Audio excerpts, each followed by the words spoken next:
Jeez, someone's robbing the place. No ones, no fives. Big Bill's only. We gotta call 911. No, we're not calling anyone. This is perfect. I'm gonna rob the robbers.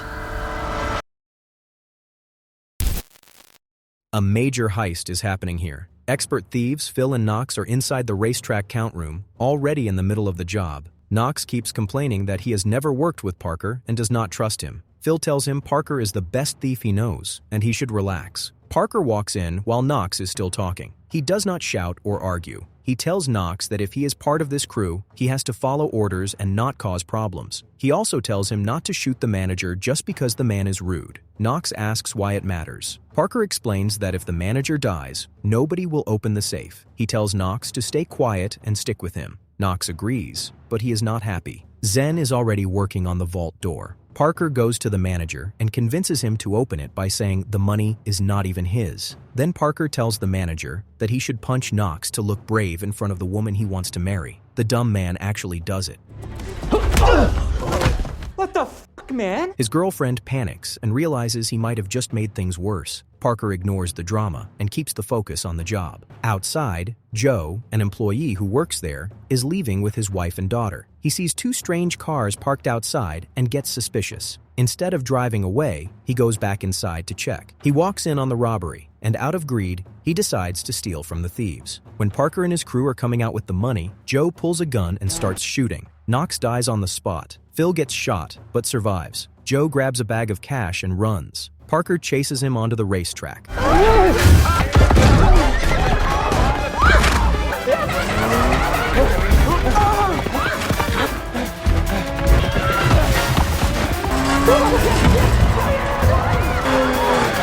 After a short chase, he catches up and shoots Joe in the head. Parker sees Joe's wife and child nearby. He gives his wife 10 grand and tells her to hide it before the police arrive. Then he gets in the car with Zen and they leave. A man was killed in front of his wife and daughter, and they had a normal reaction as long as she had 10 grand. My name is Sid, and with that start, we're recapping the 2025 heist action thriller film, Play Dirty. Please do me a favor and like this video before we get into the best part. Back to the story. Back at the hideout, they count the money they still have. It comes to about $400,000. While they're about to split the money, Zen suddenly starts changing her clothes, showing off her hot body. Whoa, Zen! Hey! Bunking here for 2 weeks. Probably see your dick at some point. Everyone's distracted. Parker can tell something is wrong. Surprise! A second later, she pulls out a gun and starts shooting. He manages to dodge her shots, but the rest of the crew isn't so lucky. Once she's done killing them, she turns the gun on him. She shoots Parker, and he falls into the river. About a week later, local thug Kincaid goes to meet his boss, Lozini, and tells him about the racetrack robbery. He says people think Parker was involved. Lozini shuts it down and says that's impossible because he kicked Parker out of New York a long time ago. Kincaid says they heard his voice, even though they didn't see his face. Lozini warns him that if Parker really is alive, he could ruin everything, so he tells Kincaid to track him down and kill him. Meanwhile, Parker wakes up in a small motel. The manager has been taking care of him. He asks why she didn't put him in his usual room. She says that the room is already taken by a couple who don't want to be bothered. Parker walks straight to that room anyway. He opens the door, kicks the couple out who were banging, and finds his own stash hidden inside the walls: cash, weapons, and a passport. After that, he pays the manager for the trouble and the damage. Where are my pants? Then goes to see Phil's wife, Grace. The second Grace sees Parker's face, she knows Phil is dead. Parker tells her everything and asks where Zen might be hiding, since Phil was the one who brought her in. Grace tells him to look for a man named Riley in New York, because Riley supplied people and gear to thieves like them. Before he leaves, she begs Parker to kill Zen and avenge Phil. He agrees. In New York, Parker meets his old partner Grofield, a guy he used to pull jobs with. He tells him that Zen betrayed the crew and killed their people, and he needs help finding Riley, since Riley was the one who introduced Zen to Phil. That night, Parker grabs Riley's driver and forces his way in. He corners Riley at gunpoint and warns him with a shot at the car. Scared out of his mind, Riley says he's worked with Zen before. He tells Parker she used to be part of an elite military unit for a South American dictator, so she's not just some random thief. Then he admits something worse. When Grace called him earlier, he mentioned her name to Zen, so now Zen knows about her too. Parker looks outside and spots an SUV following them. He realizes Zen's crew is already hunting him. Riley starts panicking and blurts out that Zen is hiding in an unfinished building somewhere in Jersey. Right after that, another car slams into them and gunmen open fire. Parker fights back and takes out every gunman in the attack. He catches one of them alive and forces the guy to lead him straight to Zen's hideout. At the same time, Zen is meeting a man named Bosco. He's the one who has the full plan for the next heist. Bosco wants his payment first, but Zen refuses and says he'll get his cut after the job is done. Before they can finish talking, Parker walks in with a gun pointed at Zen. He tells Zen he wants his money back. Zen tells him she already spent everything. Bosco pulls a gun, and Parker shoots him without hesitating. Zen gets angry because Bosco hadn't given her the plan yet, and she used all the stolen money to set this new job up. But then, Bosco, who somehow isn't dead yet, gets back up and fires at them. Parker shoots him again and kills him on the spot. Asshole! You killed him again? Zen then tells Parker what Bosco was planning. Bosco was going after a treasure worth $1 billion. Parker doesn't buy it at first and keeps pushing her to explain. She tells him that months ago, her country's dictator, De La Paz, found a treasure in a sunken ship. He planned to ship it to the US, show it at the UN as some fancy display, then secretly steal it back and sell it for himself. Zen wanted to steal it from him instead and bring it back to her people. The treasure has two parts. There are small jewels worth about $500 million, and there's a giant gemstone statue called the Lady of Arentero, worth another $500 million. Parker asks who's supposed to move the treasure. Zen tells him the job was given to the outfit, which is Lozini's crew. That's the same group Parker used to work for. Meanwhile, Lozini is looking at pictures of the treasure and telling Kincaid that he already has buyers lined up for the smaller jewels. When Kincaid tells him Bosco has gone missing, Lozini loses his temper and orders him to find Bosco right away. Parker brings Grofield in for the new job, and the two of them meet Zen's crew, including Zen's boss, Colonel Ortiz, and her alleged boyfriend, Mateo. Zen explains the plan. Once the treasure reaches the museum, they'll swap the real statue with a fake one. Grofield says the UN building is way too secure for that. Parker comes up with a different idea. He says they should let the outfit steal it first, then rob the outfit afterward. The crew likes that plan and agrees. After the meeting, Grofield warns Parker that Lozini is the one running the outfit. He reminds Parker that Lozini hates him and things ended badly between them. Parker says it will be fine and tells him not to stress. That night, Parker and Zen go to a restaurant looking for Bosco's boyfriend, Nick. Zen wants to talk nicely and get information out of him. Parker doesn't bother with that. He just tells Nick straight up that Bosco is dead. Nick breaks down crying and says the heist plans are upstairs. Before they can go get them, Kincaid's men rush in. They fire warning shots and start rounding everyone up. They beat Nick while demanding to know where Bosco is. Yo, what's going on? I think he's having a fucking heart attack. Help me get him down. Zen pretends she's helping like she's a medic, then suddenly grabs Nick's gun and shoots two of the attackers. Parker jumps in and finishes off the rest. Parker then goes upstairs to get the plans, but Kincaid ambushes him. They fight hard, smashing each other into walls and furniture, until Parker throws Kincaid through a window. Kincaid crashes onto a police car outside. He's hurt, but he's still alive. Later that night, Lozini shows up to see Kincaid in the hospital. He's furious that Parker is still alive. Kincaid admits they never found Bosco, but they did run into Parker. Lozini swears he's going to finish him for good this time. Meanwhile, they all group together to lay out the plan. Parker explains Bosco's heist plans. The outfit is planning to move the treasure using an underground refuse train. Brenda and her husband Ed will handle the controls, and Grofield will disable the failsafe so the train derails at the exact spot they pick. Once it crashes at around 70 miles an hour, they'll grab the treasure, load it into Stan's van, and disappear in under 10 minutes. The job is set for the next night. Later, Parker goes back to his usual room at the motel and finds Zen inside waiting for him. She tells him a story about a French warrior woman who was discovered in battle, and that a statue called the Lady of Arentero was made because of her. Parker actually seems interested for once. Suddenly, Mateo bursts in. The jealous Mateo knocks Parker and Zen out and ties Parker up outside an abandoned place in the cold. They tell him they've already told the outfit where he is. Parker warns them that the outfit will kill them too if they stay involved. He talks Mateo into untying him. Mateo, you fucked up, but I can fix this. Just uncuff me, and we take them out together. I know them, how they work. It's getting late.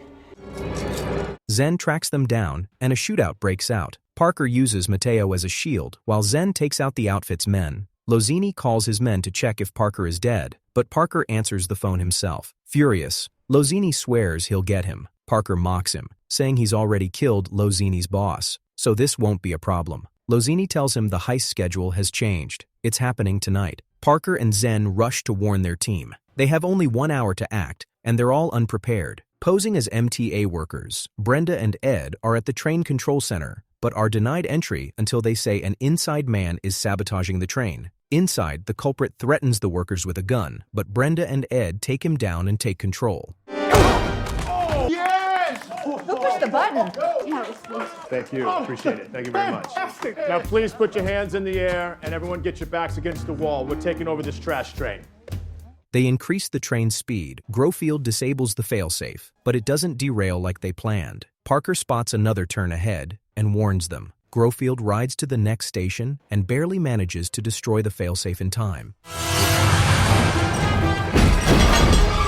It's not what we planned. It's too fucking high. Back up, back up, back up, back up! Zen drives just in time to avoid being crushed. They regroup with Grofield and open the cargo, only to find rocks. Lozini had tricked them. Suddenly, his goons ambush the crew. A fierce shootout follows, and Parker's team takes them down. When the police show up, they run to their car, but it has a flat tire. Just then, Stan arrives in a stolen police car, and they escape. The next day, everyone is frustrated about the failed heist. Parker calms them and says he has a new plan. Grofield confronts him, angry that Parker didn't mention Kincaid survived, which caused the ambush. Parker explains that the outfit already sold the smaller jewels, but the Lady of Arentero statue is still unsold. That will be their next target, worth nearly $500 million. Parker and Grofield dress up like police officers and go visit Kincaid. They knock out his guards at the door. When Kincaid sees them, he panics and faints. His girlfriend tells Parker she heard the buyer's name. It is Phineas, a billionaire. Parker and Grofield find Phineas and demand to know where the statue is. Phineas thinks it is a joke at first. Parker shoots one of Phineas's friends to make him talk. Terrified, Phineas says the statue is locked in a private vault that only opens automatically at 8 in the morning. We cut to the vault. The guards are watching the security cameras closely. Funnily, a company that specializes in security vaults has just a couple of lame security guards. Suddenly, one camera shows a car crash outside. The feed goes dark. A guard runs out to check. While he is outside, Grofield is acting like he got injured. Zen sneaks up and knocks the guard out. Grofield goes into the control room and takes down the second guard. Meanwhile, Parker and the crew study the vault structure and make a plan. Parker sets the explosives and blows the safe doors open. At the same time, Stan, who was supposed to watch over Phineas, gets drunk and eventually falls asleep. Paul takes the chance to free himself. He quietly slips out and escapes. On the road, he stops a passing car and asks the woman driving for her phone. He calls Lozini and tells him everything that happened. Furious, Lozini orders all his men to go after Parker's crew. When Lozini's men arrive at the vault, they find it empty. They realize they've been tricked. Grofield has already escaped with the statue hidden in a truck, and a car chase breaks out. What the fuck was that? Parker, you good?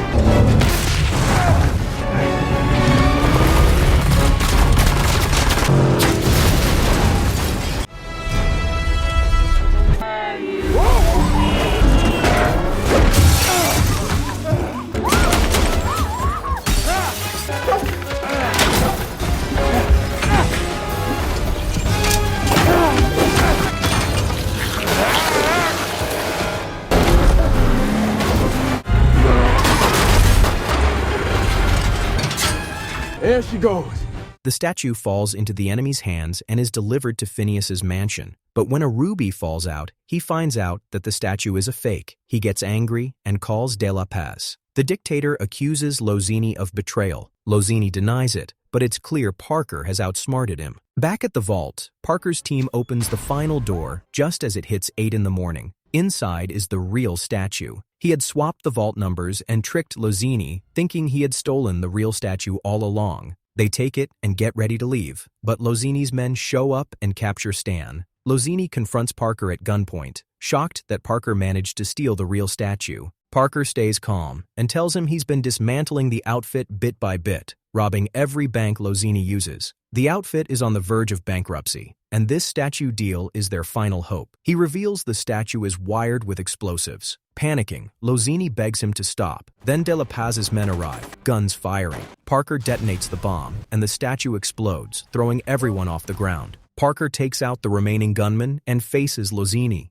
He reminds him that Lozini once said Parker could never destroy the outfit. Then he shoots him dead. Parker and his team escape through the chaos and make it to safety. The next day, the crew is still upset about the failed heist, but Parker surprises them. He shows them hidden diamonds and rubies and tells everyone to split the loot. Later, Parker returns to the hotel and finds Zen watching the news. The treasure has been returned to her homeland. Parker had recorded Phineas's confession and exposed the dictator's corruption, which led to De La Paz's downfall and Colonel Ortiz taking over. Zen hugs Parker, thanking him for everything. She confesses she loves him and asks him to start a new life together. Parker tells her she's good at what she does, but reminds her of her betrayal and killing his friends. He says he has to keep his promise. We hear a gunshot as we walk out of the room. Finally, Parker visits Grace. He gives her a bag of diamonds. She thanks him and quietly asks if he killed Zen. Parker just nods and says he kept his word. On New Year's Eve, Parker asks Grofield what his plans are. Grofield says he's reopening his theater now that he has money. As they walk together, Grofield picks a man's wallet with ease. Parker watches, happy to be back in New York and ready for more jobs with his friend. Well, that's the end of this story. How did you like this recap and the film? Let me know in the comments below. See you in the next video. Bye-bye.